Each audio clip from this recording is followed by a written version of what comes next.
하나님의 말씀은 고린도전서 3장 1절에서 2절까지 우리 한 목소리로 함께 보겠습니다. 시작. 형제들아, 내가 신령한 자들을 배함과 같이 너희에게 말할 수 없어서 육신에 속한 자 곧 그리스도 안에서 어린아이들을 대함과 같이 하노라. 내가 너희를 젖으로 먹이고 밥으로 아니하였노니 이는 너희가 감당하지 못하였음이거니와 지금도 못하리라. 하나님께서 여러분들의 발걸음을 인도하고 계시다는 그런 사실을 몸으로 경험하신 일이나 그런 사건이 혹시 있으셨나요? 내가 계획하고 내가 하고자 하는 일들이 내 뜻대로 되지 않는 일들을 통해서 하나님께서 내 인생의 발걸음을 주장하고 계시며 나를 향한 하나님의 뜻하심이 있다 라고 하는 것을 발견하게 된 그 어떤 일, 어떤 사건이 혹시 있으셨는가 하는 것입니다. 우리의 삶은 우리의 것이 아니죠. 그래서 내 발걸음을 내가 주장하는 것이 아니라 하나님께서 주장하신다는 이 사실, 저희가 기억하고 하나님의 인도하심을 받는 우리가 되기를 바랍니다. 자, 질문을 하나 드리는 것으로 시작하겠습니다. 여러분들은 여러분 자신을 향해서 신령한 사람이라 그렇게 생각을 하시나요? 아니면 나는 육신에 속한 사람이라 라고 생각을 하시나요? 아마도 이에 대한 대답으로는 다음에 세 가지가 될 것이라고 생각합니다. 첫 번째는 나는 신령한 사람이죠. 두 번째는 나는 육신에 속한 사람이에요. 세 번째는 뭐가 뭔지 잘 모르겠습니다. 자, 그러면 여러분들이 어떤 것을 대답하셨든지 간에 여러분들이 각각의 대답을 하신 그 근거는 무엇인가 하는 거죠. 무엇을 근거로 나는 신령한 사람이다. 무엇을 근거로 나는 육신에 속한 사람이다 라고 대답하셨는가 하는 것이에요. 사실 이 질문은 적절한 질문은 아닙니다. 이것이 적절한 질문이 아니라 라고 하는 이유는 육신에 속한 사람은 어떤 사람이고 신령한 사람은 어떤 사람인지가 전제되어 있지 않기 때문에 그래요. 다시 말해서 육신에 속한 사람은 이러이러한 모습이나 특징을 가지고 있고 신령한 사람은 이러이러한 모습이나 특징을 가지고 있다라는 전제를 제시한 후에 그렇다면 여러분들은 신령한 사람인가요? 아니면 육신에 속한 사람인가요? 라고 질문을 해야 맞는 거예요. 그렇죠?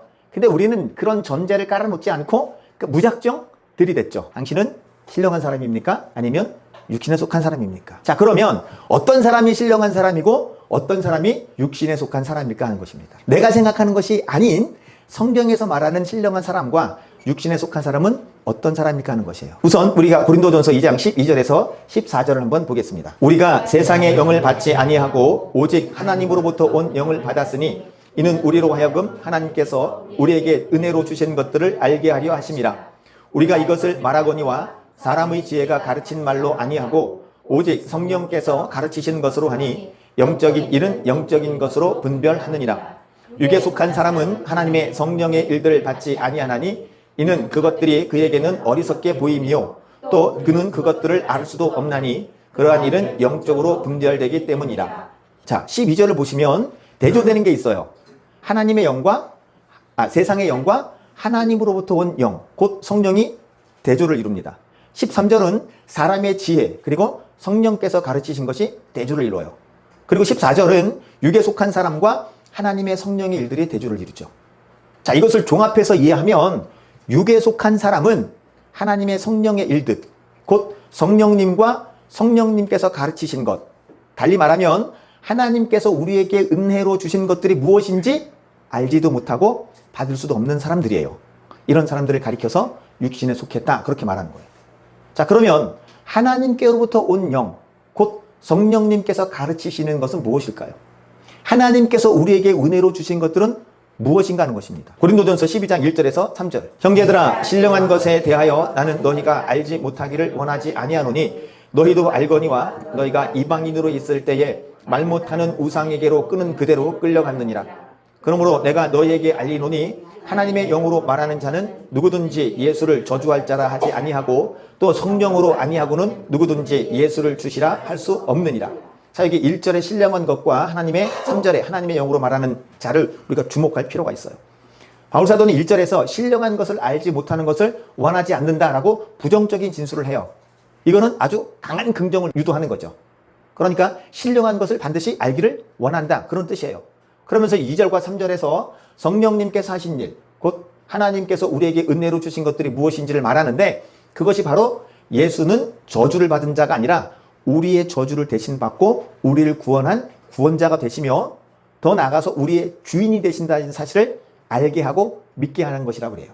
이 부분 풀었던 거 기억나시죠? 예수가 저주받을 자가 아니라고 하는 그 의미가 뭔지 기억나시죠? 그걸 알게 하시는 분이 누구냐? 성령님, 그걸 신령한 일이라고 그래요. 그러니까 신령한 사람은 하나님께로부터 온 영을 받은 자로서 하나님께서 우리에게 은혜로 주신 것들을 알게 하고 믿게 하시는 성령님의 은혜를 받은 사람들이에요.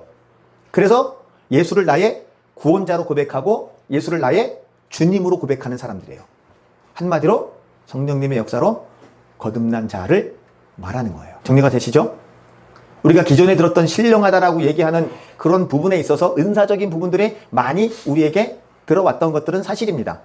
그러나 지금 고린도전서에서 하는 얘기는 성령님이 우리로 하여금 거듭나게 하셔서 성령님이 우리 안에 내주하시고 우리의 삶을 인도해 가시는 것을 가리켜서 신령한 사람이라 그래요.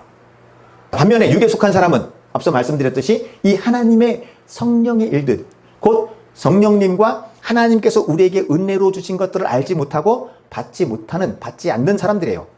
좀 더 풀어서 말하면 예수가 구원자가 되시고 주님이 되신다는 사실을 알지 못하고 그거를 믿지 않는 사람들이에요. 그러니까 거듭나지 못한 사람, 구원받지 못한 사람을 가리켜서 육에 속한 사람이다, 그렇게 말하는 거예요.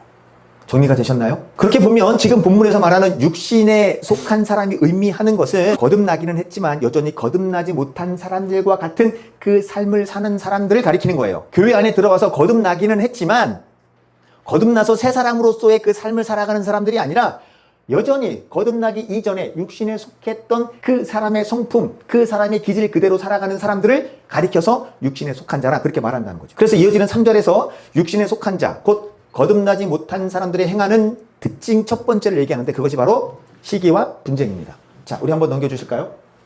읽겠습니다. 너희는 아직도 육신에 속한 자로다. 너희 가운데 시기와 분쟁이 있으니 어찌 육신에 속하여 사람을 따라 행함이 아니리요. 자, 우리가 고린도전서 1장 지난 시간에 볼 때 내가 누구인지 분명히 기록되어 있죠. 하나님의 부르심을 받은 거룩한 성도, 하나님 만들어 가실 거예요. 그런데 수준은 뭐예요? 육신에 속해 있어요. 그 앞에 무슨 수식어가 있죠? 아직도.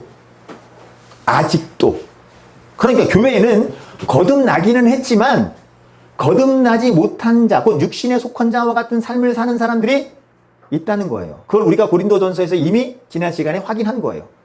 자, 아직도 육신에 속한 자가 교회에 있다. 그래서 나오는 게 지금 시기와 분쟁이었고, 5장에 가시면 음행을 하는 자들도 있었어요. 6장에 가시면 성도 간에 법정 다툼을 벌이는 사람들도 있었죠. 8장과 10장에는 여전히 우상을 숭배하는 사람들도 있었던 거예요. 12장과 14장에는요. 은사는 받았는데 육신에 속한 사람들과 같이 서로 다투고 교만하고 내 것이 최고고 그래서 교회 질서를 어지럽히는 사람들이 있는 거예요. 심지어 15장에는 부활을 믿지 않는 사람들도 있어요. 아직도 육신에 속한 자로다. 성령님의 감화 감동 역사하심을 통해서 구원의 은혜를 받은 자들임에도 불구하고 아직도 여전히 구원받지 못한 사람들, 거듭나기 이전의 삶을 그대로 살고 있다는 것이에요. 여기서 우리의 신분과 수준의 불일치를 확인하게 되죠. 신분은 분명히 거듭난 자들이에요. 수준은 아직도 그대로예요. 근데 지금 여기서 바울이 하는 아직도는요, 부정적인 의미인 거예요. 아직도 그대로야? 편해야지. 자, 고린도서 3장 1절 2절 다시 한번 볼게요. 읽겠습니다. 형제들아, 내가 신령한 자들을 대함과 같이 너희에게 말할 수 없어서 육신에 속한 자, 곧 그리스도 안에서 어린아이들을 대함과 같이 하노라. 내가 너희를 젖으로 먹이고 밥으로 아니하였노니 이는 너희가 감당하지 못하였음이거니와 지금도 못하리라. 신령한 자들, 우리가 풀었죠? 성령님의 역사하심으로 거듭난 사람들. 근데 그 수준으로 대할 수가 없는 거예요. 육신에 속한 자. 그러면서 뭐라 그래요? 1절, 그리스도 안에서 어린아이들을 장가간다. 거듭났지만 수준이 어린아이 수준인 거예요. 거듭난다는 건, 두 번 난다는 건 영적으로 새롭게 태어나는 것을 의미하는 것이죠. 그러면 이렇게 새롭게 거듭난 자들, 영적으로 새롭게 태어난 자들은 당연히 성장해야 되고 성숙해야 돼요. 아이가 태어나면 그 아이는 본능적으로 엄마의 젖을 찾고, 왜? 먹어야 사니까. 단순히 사는 거를 넘어가서 성장하는 동력이 그거니까. 그렇죠? 그래서 베드로전서 1장 23절에서 2장 3절에는 쭉 읽어보시면 갓난아기가 젖을 먹고 그로 인해 성장해 가듯이 거듭난 자들은 순전한 하나님의 말씀을 사모해요.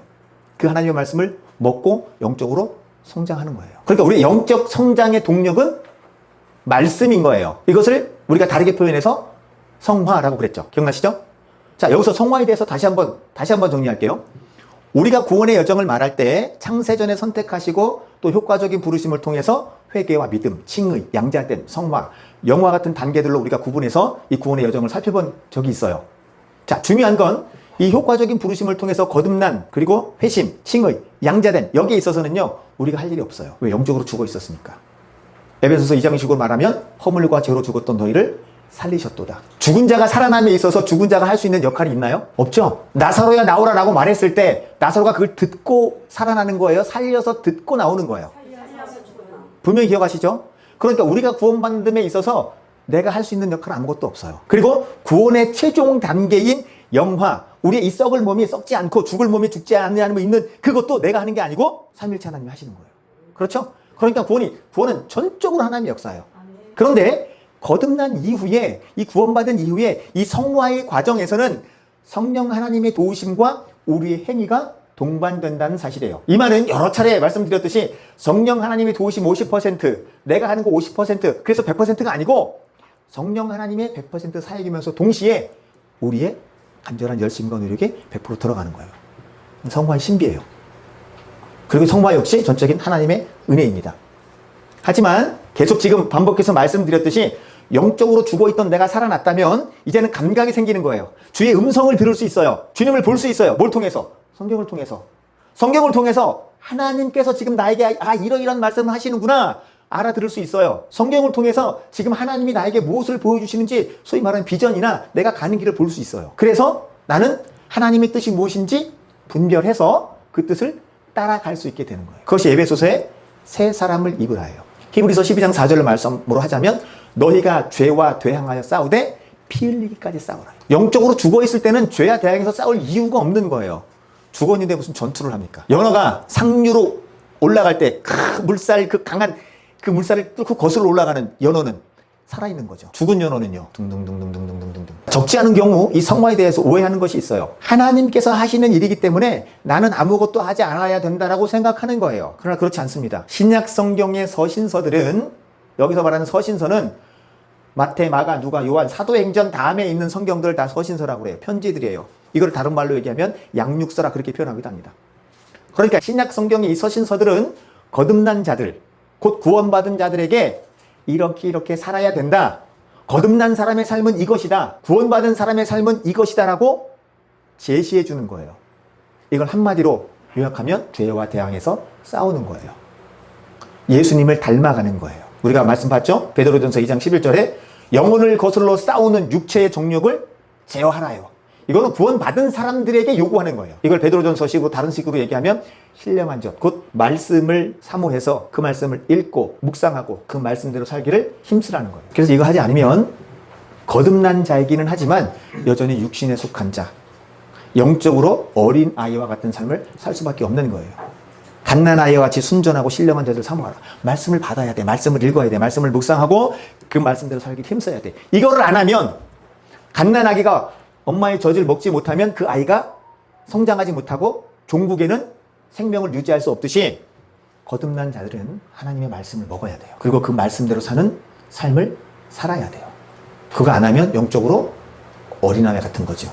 그걸 보여주는 게 본문 1절입니다. 형제들아, 내가 신령한 자들을 대함과 같이 너희에게 말할 수 없어서 육신에 속한 자, 곧 그리스도 안에서 어린 아이들을 대함과 같이 하노라. 2절. 내가 너희를 저주로 먹이고 밥으로 아니하였노니 이는 너희가 감당하지 못하였음이거니와 지금도 못하리라. 아직도 지금도 예수를 믿은 지가 10년이 지나고 20년이 지났는데도 여전히 어린아이와 같은 수준에 머물러 있는 사람들이 있어요. 신부는 신령한 사람이에요. 거듭난 사람이에요. 그런데 수준은 여전히 육신에 속한 사람, 곧 예수를 믿지 않는 사람들과 같은 수준이에요. 육체의 정욕과 안목의 정욕과 이생의 자랑을 따라서 사는 세상 사람들과 같은 가치관, 세상 사람들과 같은 시각을 가지고 사는 사람들이 있다라고 하는 것이에요. 생각하는 것이 안 변해. 말하고 행동하는 게 안 변해. 교회만 열심히 왔다 갔다 하는 거예요. 교회만 열심히 다녀. 여전히 내 중심이에요. 하나님 중심이 아니야. 여전히 내 자랑이야. 여전히 자기 사랑이야. 여전히 자기 연민이야. 하나님 중심으로 사는 삶. 하나님이 기뻐하시는 삶을 사는 삶. 변화가 안 되는 거예요. 고린도전서 13장 11절은 이렇게 말씀합니다. 내가 어렸을 때는 말하는 것이 어린아이와 같고 깨닫는 것이 어린아이와 같고 생각하는 것이 어린아이와 같다가 장성한 사람이 되어시는 어린아이의 일을 버렸노라. 처음 거듭났어. 예수 믿는 게 뭔지는 모르지만 어쨌든 성령님 역사로 거듭났어. 그러면 말씀을 통해서, 설교를 통해서, 성경 공부를 통해서, 목사님의 가르침을 통해서 이제 하나하나 배워가는 거죠. 아, 하나님은 어떤 분이시구나. 하나님 내게 어떤 일을 하고 계시는구나. 하나님의 자녀가 된 나는 그러면 이 세상을 어떻게 살아가야 되는 거구나 하는 것을 성경을 통해서 계속 배우는 거예요. 그러면서 생각이 자라가고 지식이 자라가서 내 지식이 어디까지 가요? 에베소서식으로 얘기하면 그리스도의 장성한 분량이 충만한 데까지 이러는 거예요. 그리스도의 분량이 충만한 데까지 장성한 사람이 되는 거예요. 자, 진짜 거듭난 사람이면 성장해야 되고 성숙해야 돼요. 어머니 뱃속에서 정상적으로 태어난 아이라면 본능적으로 엄마의 젖을 찾듯이 거듭난 사람은 본능적으로 말씀을 찾는 거예요. 밥 안 먹으면 어떻게 해요, 부모님들이? 막 강제로 먹이죠. 너무 강제로 먹이는 것, 그거 적극 추천하지는 않습니다만, 때로는 그렇게 할 필요도 있는 거예요. 제가 지금 성장과 성숙을 이야기했는데, 성장은 외적인 자라남을 말하는 것이라고 한다면, 성숙은 내적인 자라남을 말하는 거예요. 그런 경우 있죠. 몸은 이렇게 컸어. 20대야. 그런데 생각하는 건 10대야. 그러면 균형 있게 성장을 못한 거죠. 몸도 마음도 정상적으로 자라야 돼요. 성장해야 되고 성숙해야 돼요. 자, 몸은 자라났는데 생각하는 것이 어린아이와 같다. 이걸 세상적인 표현을 성인아이라 그래요. 상담학에서 쓰는 표현이죠. 분명히 나이는 30대, 40대인데 행동하는 걸 보면 10대 아이 같은 거야. 그걸 성인아이라고 하죠. 거듭난 사람 중에도 이렇게 성인아이와 같은 성향을 가진 사람들이 있을 수 있어요. 앞서 말씀드렸듯이 이 성화, 이 일은 성령님께서 주도적으로 역사하시는 일이지만 거듭난 사람들이 마땅히 해야 되는 일이기도 한 거예요. 즉 성경은 내가 읽는 거예요. 성령님 은혜를 주세요. 성경 읽혀지게 해주고 깨닫게 해주세요. 그럼 성경 내용이 들어와요? 내가 읽어야 돼요. 기도는 누가 해요? 내가 해야 돼요. 우리 교회에서 늘 쓰는 표현이 있잖아요. 기도가 잘 되면 잘 돼서 하고, 기도가 안 되면 안 돼서 하고. 기도는 훈련입니다. 그냥 뭐 구원 받았으니까 기도가 막 절절절절 막 나가고 성경 보는 게 막 그냥 막 좋아지고 하나님 그렇게 역사하시는 때가 있지만 늘 그런 건 아니잖아요. 자, 경험을 한번 기억해 보십시오. 뭐 일을 하다가 막 성경을 보고 싶은 때가 있었어요? 없었어요? 막 기도를 하고 싶은 때가 있었어요? 없었어요? 그때 순종하느냐 순종하지 않느냐는 내 몫이에요. 성령님이 감동을 주시는데 그것에 순종하느냐 순종하지 않느냐는 나라고요. 성령님이 강권적으로 하실 수도 있지만 그것만 바라고 내가 해야 될 몫을 안 하는 그거를 잘했다 그러지 않습니다. 술집에 갈 거냐 말 거냐, 야동을 볼 거냐 말 거냐, 그건 내가 결정하는 거예요. 나의 순종 여부에 달려 있는 거라고요. 그러니까 매사에 구원받고 나면 그런 것들이 자동적으로 다 없어지는 게 아니고 나보고 싸우라고 그래요. 나보고. 이게 성령을 소멸치 말라예요. 너희 가운데 성령님께서 주시는 그 감동을 무시하지 마라, 멸시하지 마라, 없애버리지 마라. 주면 순종하라. 죄와 대항해서 싸우되 뭐 하기까지? 피 흘리기까지. 아, 예수님이 한 번 십자가에 피 흘려 죽으시셨으니까 한 번 더 피 흘려서 죽으시고 나한테 그냥 주시죠? 그게 성화가 아니라고요. 성품이 저절로 좋아져요? 참아야 돼요. 분을 내어도 해가 지도록 분을 품지 말고. 분 품을 수 있다고 그러죠. 어떤 사람이 분노가 나고 화가 났어. 근데 그걸 그냥 삭혔어. 다 정리했어. 근데 하룻밤 지나고 나니까 또 성질이 나는 거야. 또 불같이 성질을 내. 그리고 또 죽였어. 그 다음 또 불같이. 계속 쳇바퀴 반복. 그런데 이걸 연습하는 거예요. 그러면 일주일짜리 분노가 조금씩 줄어드는 거예요. 그게 성령을 소멸치 않는 것이고 내가 죄와 대항해서 싸우는 거예요. 어디까지? 피 흘리기까지. 그러나 대부분 실패하는 경우가 많죠. 그래서 우리가 또 뭘 구하게 돼요? 은혜를 구하게 돼요. 성령님의 도우심과 역사하심을 구하게 되는 거예요. 하나님 내 힘으로 하려고 그러는데 안 돼요. 그러니 나를 도와주십시오. 그럴 때마다 뭘 깨닫게 되죠? 나는 역시 은혜로밖에 구원을 못 받아. 하나님의 은혜가 아니면 나는 이 죄에서 벗어날 수도 없고 이 죄에서 내가 용서받을 수도 없어. 그럴 때마다 겸손해지는 거예요. 그럴 때마다 남을 지적하는 손가락들이 하나씩 줄어드는 거예요. 어떤 사람도 이렇게 말하는 사람도 있어요. 사람은 안 변해요. 여러분 정말 그럴까요? 예수 믿고 변화된 분들 못 보셨나요? 자기가 안 변한다고 예수 믿었는데도 사람들은 변화되지 않는데요. 변하지 왜 안 변합니까? 하나님이 그거를 원하시고 그렇게 살기를 원하시는데 그거 왜 자기가 안 하고 자기는 안 된다고 그럽니까? 아니죠. 사도 바로 완벽히 변했잖아요. 예수님의 12제자 중 한 사람 요한 기억하시죠? 맨 마지막까지 살아있었던 제자예요. 근데 그 요한을 가리켜서 사랑의 사도라 그렇게 표현하죠. 요한 1설 보시면 전부 사랑 얘기예요. 자, 근데 요한의 형제가 있었죠. 세베대의 아들들이잖아요. 별명이 있었어요. 보아노게, 우레의 아들들. 사마리아로 지나가는데 반기질 않아. 그래, 주님, 저것들을 명령해서 그냥 확 붙들어쳐서 다 그냥 딱 쓸어버릴까요? 그랬던 사람이 사랑의 사람으로 변화되는 거예요. 바울 사도 기세가 등등해서 예수 믿는 사람들 죽이러 다니는 사람이 돌에 맞고 돌아다니는 거예요. 왜 안 변합니까? 변하지. 단 그 변화되는 속도가 다를 뿐이에요. 더딜 뿐이에요. 내가 말씀 보고 기도하는 성령님이 주시는 그 은혜를 내가 소홀히 하는 그 방편들을 내가 소홀히 하면, 하나님 은혜를 주시는 방편들을 소홀히 하면 그런 것들이 스물스물 올라와요. 조심해야 돼요. 그리고 내가 그걸 알아요. 아, 내가 지금 기도하지 못해서, 하나님 말씀으로 내가 무장하지 못해서 이런 게 올라오는구나. 베트남 다녀오고 울릉도 다녀오고 뭐 기도할 시간 없고 정신 없잖아요. 기도 못했다고요? 근데 벌써 넘어지는 거예요. 누구도 장담할 수 없습니다. 그러니까 끊임없이 하나님의 은혜를 구하는 거예요. 다시요, 성화를 오해하지 않도록 우리가 주의해야 됩니다. 성령님께서 다 하실 거예요. 주도적으로 하실 거예요. 그럼에도 불구하고 우리 입장에서는 성령님의 도우심을 구하면서 성령을 소멸치 않는, 순종하는, 죄와 대항해서 싸우는 그 일을 해야 돼요. 육체의 정욕과 안목의 정욕과 이생의 자랑을 꺾어내는 그 싸움을 내가 해야 되는 거예요. 아무것도 하지 않으면서 이거는 성령님께서 하시는 일이에요. 성령님이 알아서 하실 거예요. 지금 내가 이렇게 부어라 마셔라 뭐 해도 결국 돌아오게 하실 거예요 라고 말하는 사람은 성경 다시 마셔요. 적지 않은 경우 설교는 쉬워야 된다 그렇게 말하는 분들이 있어요. 초등학생들도 알아들을 수 있게 해야 된다 그렇게 말하는 사람도 있어요. 일리 있는 말씀입니다. 어려우면 진짜 이해하기도 힘들고 받아들이고 힘들 수 있어요. 자, 그런데 조금 다른 생각을 할 수 있어요. 예수를 믿은 지가 10년이 넘고 20년이 지났습니다. 가정을 해보는 거예요. 매번 듣는 말씀은 초등학생들이 이해할 수 있는 수준의 말씀을 듣는다라고 한번 생각해 보십시오. 그러면 과연 영적인 성장이 이루어질 수 있을까요? 20년, 30년 이상을 초등학교 수준의 말씀을 듣는 거예요. 히브리서의 말씀으로 하자면 단단한 식물을 먹지 못하고 죽막 먹는 수준인 거예요. 여러분, 과연 영적인 성장과 성숙이 이루어질 수 있을까요? 초등학교를 졸업하면 중학교에 가죠. 중학교를 졸업하면 고등학교를 가고, 고등학교를 졸업하면 대학교에 갑니다. 공부의 수준이 점점 높아지는 거예요. 점점 높아지는 거예요. 그러면 예수 믿은 지가 오래되면 성경에 대해서는요, 하나님에 대해서는 높아져야죠. 맨날 어린아이와 같은 그 말씀만 붙들고 어린아이 같은 수준의 그 말씀만 먹으면 그 어린아이 같이 되는 거예요. 성인아이가 되는 거예요. 그런 측면에서 영적인 성장이 필요한 것이고 영적인 성장을 위한 노력이 필요해요. 성숙을 위한 우리의 열심이 필요해요. 말씀의 수준도 높여야 되고 영적인 수준도 높여야 돼요. 말씀 보는 시간도 늘려야 되고 기도하는 시간도 늘려야 돼요. 말씀의 깊이를 좀 더 깊게 들어가야 되고 기도도 좀 깊게 들어가야 돼요. 거듭났는데 그냥 교회만 왔다 갔다? 히브리서 5장 12절에서 17절 보겠습니다.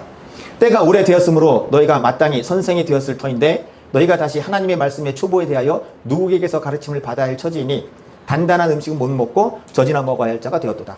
이는 젖을 먹는 자마다 어린아이니 의의 말씀을 경험하지 못한 자요 단단한 음식은 장성한 자의 것이니 그들은 지각을 사용함으로 연단을 받아 선악을 분별하는 자들이라. 젖을 먹는 수준의 신앙인이 있고 단단한 음식을 먹는 장성한 사람의 수준의 신앙인이 있어요. 자, 그러면 나는 지금 어디에 있는가? 내 수준은 어디인가? 이걸 분별하는 것도 역시 성경이죠.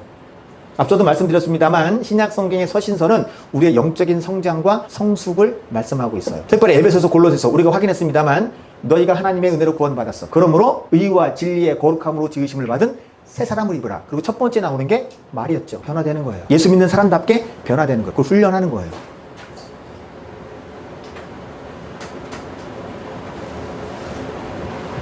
10년, 20년이 지났는데 교회 안에 와서 이렇게 말하는 사람이 있어요. 나 목사님 말하는 것 때문에 상처받았어. 나 사모님 말하는 것 때문에 상처받았어. 나 누구 집사님 때문에 상처받았어. 20년 내내 상처만 받고 있어. 앉아라. 견디고 이기는 훈련과 연습이 없이 무조건 사랑만 해달라. 신앙은 성장해야 돼요. 그리고 성숙해야 돼요. 피를 흘리기까지 죄와 대항해서 싸우는 그 싸움을 싸워야 돼요.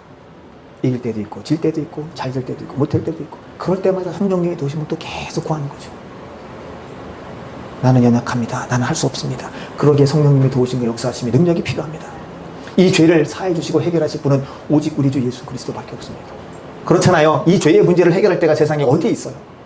주님 앞에 나올 때만 우리의 죄의 문제가 해결이 되어지고 하나님 앞에 엎드릴 때만 우리의 죄가 사함받는 거죠. 그게 예수 그리스도의 십자가의 보혈이죠. 그 보혈을 입은 자로서.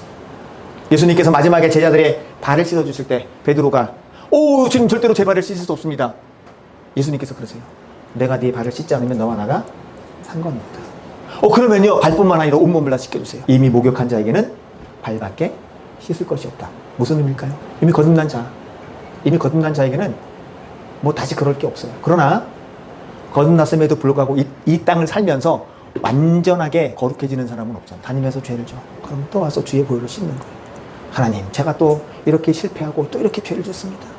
하나님 용서해 주시고 나를 다시금 이렇게 세워주십시오. 내가 저 인간 꼴배기 있어서 교회 가기 싫은데 주님 그래도 이것이 내가 져야 될 십자가면 제가 잘 지게 해주십시오. 도와주십시오. 주님의 보혈이 날마다 내게 임하기를 기도하는 거예요. 날마다 말씀을 통해서 내가 어디 있는지를 지금 점검하는 거예요. 내가 성장하지 않고 성숙하지 않는다? 그럼 둘 중에 하나입니다. 죽었거나 병들었거나. 갓난아이가 태어났어. 젖을 못 빨아. 성장을 못해.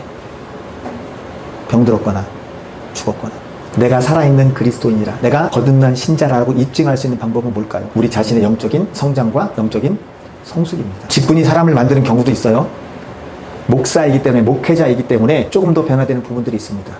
하지만 목회자라고 해서 다 변화되는 건 아니고 성장하는 건 아닐 수도 있다는 것을 우리의 현실 가운데서 바라봐요. 그리고 여러분들이 저를 통해서도 그런 걸 느낄 수도 있어요. 그런 부분이 있으면 어떻게 해주라고 그랬죠? 기도해 주시라. 100마디 잔소리보다 한 마디 기도가 빨라요. 우리 자녀들에게도 100마디 잔소리하는 것보다 한 마디 기도가 빨라요. 기도해 주십시오. 내 눈에 보였다는 건 나를 하나님이 기도의 사명자로 불렀다는 거잖아요.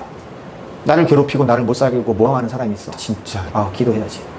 기도해야지라고 의도하지 않았는데 기도할 때마다 그 사람이 계속 생각나요. 그럼 나중에 깨달았어. 하나님께서 기도하라고 하시는구나. 기도하라고. 고린도후서 3장 15절 함께 읽겠습니다. 너희는 믿음 안에 있는가 너희 자신을 시험하고 너희 자신을 확증하라. 예수 그리스도께서 너희 안에 계신 줄을 너희가 스스로 알지 못하느냐. 그렇지 않으면 너희는 버림받은 자니라. 내가 거듭난 자인지 늘 체킹하는 거예요. 확신이 있어도 내 삶을 통해서 체킹하는 거예요. 의와 진리의 거룩함으로 지음받은 새 사람을 입었는데 내가 지금 어느 정도까지 가고 있는가. 예전에 보면 사랑의 온도 이런 거 있었잖아요. 체킹을 하는 거예요. 저는 저대로 체킹하고 여러분대로 체킹하고 딴 사람 거 체킹하지 말고 내 거 하는 거예요. 그럼 한 주간 이 말씀을 붙들고 나의 신앙의 현 주소를 확인하시고 교회 다니는 사람이 아니라 예수 믿는 사람, 성장하는 사람, 성숙하는 사람들이 될 수 있기를 힘쓰는 저와 여러분들을 되실 수 있기를 주님의 이름으로 축복합니다.